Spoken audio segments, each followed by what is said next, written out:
Imagine someone steals like your entire life savings. They completely ruin your professional reputation, they burn down your house, and they leave you with absolutely nothing. Oh, wow. Yeah, and your only logical, rational response to this total devastation is to look at them, smile, and say, "Thank you for balancing my cosmic checkbook." I mean, that is a completely jarring scenario for most of us to even visualize because, our entire modern societal framework is built on this pursuit of justice, Right. fairness, Oh, holding very. people accountable when they cause harm. Like, when we're hurt, we want this situation corrected. Exactly. We want to fix the script. We want the villain punished. But today's deep dive is plunging into a source that demands you don't touch the script at all. Yeah, not even a little bit. Right. In fact, it argues that trying to fix the script is the very thing keeping you trapped in misery. We're looking at an excerpt from a 2011 text by a writer named Sui Feng. It's titled, "Flexibility and Tact Are Also Essential for Chanyuan Celestials Cultivation," and it outlines the core worldview of a spiritual community known as Lifechanyuan. It really does. And this text presents this fascinating, almost overwhelming blend of karma, the impersonal laws of the Tao, and the overarching architecture of what it calls the greatest creator. What we're looking at here is a philosophy of just radical, uncompromising acceptance. The greatest creator in this framework it's not necessarily a personified deity sitting on a cloud passing judgment. Right, not like the traditional view. Exactly. It's more like a supreme architect of a perfectly balanced, self-correcting cosmic machine. Yeah. So the goal of our discussion today is to explore how this text suggests you navigate a chaotic, unpredictable, and often really painful world by treating your entire life as a predetermined, perfectly balanced game. Okay, let's unpack this. Because before we can understand how the text says we should react when things go wrong, we kind of have to understand where this philosophy claims we currently reside in the universe. Right. The geography of it all. Yeah, the author maps out this incredibly strict cosmic hierarchy. And this entire map is based around a single, non-negotiable metric, which is harmony. Right. And the text introduces us to these higher realms of existence. It names very specific places, like the 1,000-year world, the 10,000-year world, and the Elysium Celestial Islands continent. The names alone are intense. They are. And the defining characteristic of these spaces is absolute zero conflict. I mean, there's no contradiction, no struggle among lives, no friction of any kind. None at all. None. It is a state of perpetual mutual respect and harmony. And then on the complete opposite end of that cosmic spectrum, you have what the text bluntly calls the lower levels of life. Yeah, capital L-I-F-E. Right. And for anyone listening who, thinks highly of human achievement, brace yourself, because human society and hell are grouped together in this lower tier. It's a pretty harsh grouping. It really is. They're defined as places where conflict, struggle, and contradictions are just the fundamental laws of nature. And the author actually points to the geopolitical realities of our own world to prove this mechanism. They observe that countries or regions or even just individual families that are plagued by constant internal struggle and infighting, Yeah. they tend to be mired in poverty and backwardness. Meanwhile, peaceful, affluent places are tranquil and civilized. So in this worldview, struggle isn't some noble pursuit of justice. Right. Struggle is literally the definitive marker of a lower existence. And it makes me think of those higher realms, like the 1,000-year world, not as some exclusive VIP lounge with a velvet rope, but more like a highly sensitive semiconductor clean room. Oh, that's a great way to put it. Right, because in a microchip clean room, even a single microscopic speck of dust can ruin the entire manufacturing process. Exactly. The room has to be absolutely sterile. And the text seems to be saying that the gates to these heavenly kingdoms are actually wide open to anyone, but we aren't allowed inside because we are essentially covered in cosmic dust. Yeah, we contaminate the whole place. We would ruin the zero conflict environment. So if the gates are always open, as the text says, what specifically is keeping us out? Well, what's fascinating here is the text list of disqualifiers for heaven, because it goes way beyond the obvious moral failings. Okay. Yes, if you are greedy or lazy, cunning, or cruel, you bring dust into the room. If you harbor resentment or hatred, you are obviously disqualified. Sure, that makes sense. But the text digs so much deeper into the human psyche. It explicitly states that if you pursue wealth, power, status, or fame, you are unfit. Which, I mean, that wipes out the primary driving force of like 99% of modern human society. Oh, absolutely. The ambition to improve our standing is practically hardwired into us. It is, but the text goes even further than that. The most striking disqualifier is this. If you are attached to your own views, your own opinions, paths, and perceptions, you are fundamentally unfit for heavenly life. Wait, really? That is the part that really stopped me in my tracks. Just having a strong personal opinion keeps you out of heaven. But in our culture, having strong convictions is usually celebrated. We're told to, stand our ground and speak our truth. We are. But think about the mechanics of holding a strong opinion within the context of that clean room analogy you made. Got.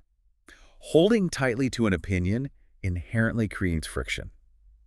If you insist your view of politics or religion or even, like, how to load the dishwasher is the absolutely correct one. Right, I do have strong opinions on the dishwasher. Most people do. But the moment you do, you are immediately in contradiction with someone else's differing view. And the golden rule of the 1,000-year world is zero contradiction. Wow. Yeah, the text equates being firmly attached to your own perception of reality with being a disruptive force. The beings who reside in those higher realms are described as flexible and adaptable. So they just go with the flow. Exactly. They don't dig their heels in. They view everything with ease and fluidity. So if our own attachments and rigidly held opinions are the dust that keeps us out of the higher realms, the text takes that exact same logic and ruthlessly applies it to our everyday conflicts right here on Earth. It really does. It pulls no punches. The author claims that if you find it difficult to coexist harmoniously with nature, or if you find it hard to get along with certain people in your life, the problem lies entirely, 100%, within you. Yeah. It is never the fault of nature. It is never the fault of the other person. This is just the ultimate removal of external blame, and it relies entirely on understanding how the text views the Tao. Right, the Tao. Yeah. In this framework, the Tao is the fundamental underlying operating system of the universe. It is meticulous, and crucially, it is completely impersonal. Impersonal how? It operates much like gravity. Gravity doesn't care if you are a good person or a bad person. If you drop an apple, it falls. Right, it doesn't judge. Exactly. Yeah. The text says the Tao operates with that same indifferent perfection, and it owes nothing to any life or any person. There's this really vivid quote in the source material that just hammers this home. Sufeng writes, "The path to heaven is open, but you refuse to walk it. The gates to hell are closed, yet you insist on entering." That imagery paints human suffering not as some, tragic affliction that randomly strikes us from the outside, Yeah. but almost as a bizarre, self-destructive hobby that we actively choose to participate in through our own stubbornness. See, I have to pause here and seriously push back on this concept on behalf of the listener, because the implications here are incredibly heavy. Oh, they definitely are. If we follow this logic, what do we say to someone who is experiencing genuine systemic oppression? Right. Like, if a person gets laid off because of corporate greed, or someone is betrayed by their spouse, or a natural disaster destroys their community, Okay. wait, if I'm suffering, it's 100% my choice. This text is suggesting that their suffering is entirely their own doing. That crosses a line from personal empowerment into something that sounds uncomfortably close to victim blaming. The discomfort you're pointing out is a very natural, understandable reaction to this philosophy. And we definitely aren't endorsing this view as an ethical guideline for society. Right, just to be clear. Exactly. Right. But to understand the text, we have to purely analyze its internal mechanics. Sufeng's philosophy operates on the concept of an absolute, closed-loop karmic mechanism. Okay, a karmic mechanism. Right. According to this text, the suffering a person experiences the direct mathematical result of their own hidden thoughts, past deeds, and current attachments. I see. It is completely disconnected from the idea of a malicious society or an unfair nature. The universe, in this view, is a perfectly functioning machine that merely reflects your internal state back to you. Here's where it gets really interesting. Because following that thread of absolute personal responsibility leads the text to make some of the most polarizing, sweeping claims about human society you will ever encounter. Yeah, it really doesn't hold back. The author poses a series of direct rhetorical questions to the reader. They ask, is there injustice in human society? And the text answers its own question. None whatsoever. None. Are there oppressors and exploiters? None whatsoever. Are there people who suffer? Again, none whatsoever. Has anyone been wronged in human society? No one. Yeah, hearing that no one has ever been wronged is genuinely jarring. It demands a total mental gymnastics routine for most of us. It really does. To make sense of it, you have to view human interactions not as emotional or moral events, but as a giant cosmic accounting ledger. Okay, a ledger. Right. In this ledger, every single transaction, no matter how painful, unfair, or cruel it feels to the person experiencing it, is merely the universe balancing a historical debt. That ledger analogy is exactly how the text structures reality. Mm. It explicitly states that every interaction reflects the relationship between debtors and creditors. Mm-hmm. The author argues that there is no causeless love, no causeless hatred, and absolutely no causeless oppression. Right. In this framework, if someone is actively exploiting you, they aren't actually a villain. They are simply a cosmic collection agent, retrieving a debt from a previous imbalance you created, Like from a past life? perhaps in a past life, or even just through hidden thoughts. The ledger is just zeroing out. Which fundamentally redefines the entire human experience. I mean, if you genuinely adopt this framework, if you truly believe there are no victims, no oppressors, only creditors and debtors, it completely vaporizes the fuel required for moral outrage. It really does. You can't be furious at the universe for balancing its own checkbook any more than you can, like, yell at a calculator for giving you an answer you don't like. It strips away all the emotional narrative we attach to events. And that brings us to a crucial thesis statement in the text. The world is inherently peaceful. Only fools disturb themselves. Right. Only fools disturb themselves. Right. If you accept that everything's a perfectly fair arrangement governed by the meticulous machinery of the Tao, then getting upset about an apparent injustice isn't some righteous crusade. It is just foolishness. Because you're fighting math. Exactly. It shows that you fundamentally misunderstand how the reality you live in actually operates. So the theory of a cosmic ledger is fascinating in the abstract, but the rubber really hits the road when we look at how a Chanyuan celestial-like, a practitioner of this philosophy, is supposed to actually live this out. Yeah, day to day. Right. The text doesn't just leave this as high-level theology. It provides a highly specific, practical playbook for reacting to everyday adversity. It systematically breaks down the common grievances we all face. Yeah. Take deception, for example. Right. If you find out you have been lied to or scammed, the text instructs you to simply say, so be it. Just so be it. Yep. If being deceived is a destined event in your life path, your job is to accept it gladly rather than fight it. The author even writes, "When people are good, others may deceive them, but heaven does not." That's a great line. It all circles back to placing absolute trust in the greatest creator. You're essentially handing over your human need for immediate, visible fairness and trusting that the ultimate invisible outcome will be perfectly just. And the text also tackles the very common feeling of being owed something or feeling like people are taking advantage of your kindness. Oh, that's a big one for people. Oh, totally. It asserts that the universe's balance of positive and negative energies is perpetually zero. It quotes an old idiom to illustrate this: lose at dawn, gain at dusk. I like that. The mechanism here is that whatever energy is meant for you, whether it is a gain or a loss, cannot escape the closed system of the Tao. So if someone takes advantage of you, arguing or demanding restitution is just a waste of energy. The universe will refill your account by dusk. You know, when I was reading the section about being taken advantage of, the analogy of the sun really stood out to me. Oh yeah, that's a powerful one. The text actually uses this specific imagery to reframe the feeling of being used. It suggests that if people take advantage of you, it shouldn't make you feel small or victimized. Rather, it proves you have something valuable to offer. It proves your inherent abundance. Like, the sun doesn't get angry when a field of crops uses its light to grow. It doesn't feel ripped off or depleted. It just keeps shining because its supply of energy is functionally infinite. That reframing completely flips the modern survival mindset. The text says Buddhas do not seek advantage. They allow others to gain from them. Giving is a beautiful joy. Which is so hard to do. Very hard. But instead of fiercely guarding your time, your money, or your emotional resources, you are instructed to view yourself as an endless, renewable resource. You remain entirely undisturbed by those who take from you. And it says the same about insults, right? Yes. If someone hurls an insult at you, the text argues that the insult has no physical weight. It only reveals the internal ugliness and spiritual poverty of the person throwing it. It literally cannot tarnish your true self unless you accept the insult and let it create friction. That is incredibly empowering if you can actually, train your brain to internalize it. But I find myself wondering about the extreme edge cases. What do you mean?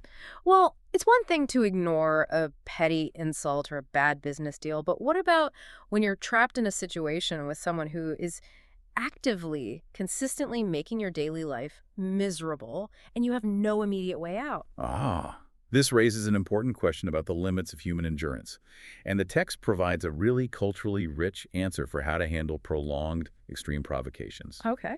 It brings in the famous mythological figure of Sun Wukong, the Monkey King from Chinese folklore. Right. For those who might not know the story, Sun Wukong is this immensely powerful, rebellious, immortal monkey who eventually gets punished by being trapped underneath the crushing weight of the Five Elements Mountain for 500 years. Exactly. And the author uses that specific story as a metaphor for our own prolonged struggles. The text compares being trapped under a mountain to having to deal with an unreasonable person, a toxic boss, or a seemingly impossible life circumstance. Okay, so the toxic boss is the mountain. Yes. And according to the philosophy, since this encounter was predestined by the Tao, you must accept it as part of your life's meticulously planned arrangement. Even being crushed under a mountain by an unreasonable force is, in the grand scheme of the universe, just a temporary, finite trial. So we can translate that 500-year trap directly into the mundane frustrations of daily life. Definitely. Think about that coworker who constantly takes credit for your work, or a neighbor who goes out of their way to harass you. Shuifeng is essentially saying that this coworker is your Five Elements mountain. Right. And your reaction shouldn't be to furiously email HR or scream at the neighbor to fight the mountain. Your job is to just sit under it, remain internally tranquil, and wait for the cosmic timer to run out. Because while 500 years feels like an eternity to a human, for an immortal being, it's just a brief timeout. A timeout, yeah. The distinction the author makes here is between life, with a lowercase l, which refers to our finite biological time on Earth, Okay. and life with a capital L, which signifies our eternal spiritual existence. The text explicitly states, life is finite, life is infinite. Oh, I see. Because your true essence is eternal, you can afford to patiently and joyfully wait out any mountain, knowing it will eventually crumble while you remain intact. But if we follow this logic all the way to the end, if every single grievance is just a balanced ledger and every prolonged trial is just a temporary trap we're supposed to peacefully wait out, Yeah. what is the actual point of our existence on Earth? Why are we here experiencing this at all? It's a great question. Because the text concludes with a perspective that is so grand and detached, it basically reduces the entirety of human striving, ambition, and suffering to literally just a game. It does. The author describes our biological life as nothing more than a journey. And all the events, tragedies, and encounters along the way are categorized simply as scenic spots. Scenic spots. Yeah. If you're on a road trip and you drive past a scenic overlook, you don't get out of the car and try to fundamentally alter the landscape. You observe it, maybe you appreciate it, and you keep driving. You don't try to change the mountain. Exactly. The text explicitly states there is no need to change anything in the world, nor should we insist that reality align with our personal will. There is a quote that perfectly captures this radical detachment. Without me, the earth will still turn, people will still live, seasons will cycle, flowers will bloom and fade, all providing scenes and props for my amusement. Scenes and props. Scenes and props. The entire planet, the global economy, the changing seasons, the people you meet, it is all just a cosmic amusement park built solely for your observation and entertainment. It is the ultimate rejection of the human savior complex. We spend so much time believing we need to fix the world, or at least fix our own small corner of it. Oh, definitely. But the author firmly states they have nothing to fix. Their only task is to adapt, to act according to their natural state, to handle relationships lightly as they come and go, and to treat both work and daily life as mere amusement. Just amusement. Yeah, they completely trust the greatest creator and the Tao to handle the heavy mechanical lifting of running the universe. I just marvel at the ultimate conclusion of this worldview. It requires complete, absolute surrender. Total surrender. Reading this, I kept thinking about how liberating and honestly how terrifying it would be to actually achieve that mental state. Oh, absolutely terrifying. Right. Imagine waking up, walking out your front door, and genuinely believing in your bones. Whatever happens today, happens. It's none of my concern because the machinery of the universe already has it handled. If we connect this to the bigger picture of the text, it brings the whole concept of flexibility and tact into sharp focus. Well, the title isn't suggesting you learn how to be polite or how to have good manners at a dinner party. It is advocating for a psychological armor forged from radical detachment. Psychological armor, yeah. By refusing to take the game of life seriously, by refusing to hold on to strong opinions, the believer becomes completely untouchable by the chaos, the insults, and the struggles of the human world. They just glide through it. Exactly. And by becoming untouchable, by harmonizing with whatever happens, they scrub off all the dust and finally prepare themselves for entry into that zero-conflict realm, the thousand-year world. So what does this all mean for you? You might listen to this and think the idea of the thousand-year world is pure fantasy. You might completely reject the notion that a preordained cosmic ledger is balancing every painful interaction you've ever had. Which is very fair. Right. But even if you strip away the metaphysical elements, there is an undeniably powerful psychological tool buried within this text. It forces you to look in the mirror and ask a difficult question. How much mental and emotional energy do you waste every single day fighting reality? So much of it. How much exhaustion comes from arguing with the script of your life or holding on to bitterness about how things should have been when you could choose to just view the event as a passing cloud or a temporary scenic spot on a much longer journey? The cognitive load required to resist what has already happened or to maintain a constant state of moral outrage is staggering. It really is. It drains us. This text, regardless of your personal spiritual beliefs, offers a radical mechanism for instantly dropping that heavy load and reclaiming your energy. We want to leave you with a final thought to ponder today, a way to test this philosophy out in your own life. Think about your biggest current frustration with another person. Yeah, the coworker who undermines you, the friend who let you down, the family member who always gets under your skin. Now, imagine if you were forced to wake up tomorrow morning and view that specific conflict not as a gross injustice you have to fight, and not as a wrong you need to desperately right, but merely as a scenic spot on a journey you are only meant to observe and pass by. If you truly rewired your reality to believe they were just a temporary prop in the amusement park of your life, how differently would you react to them tomorrow morning?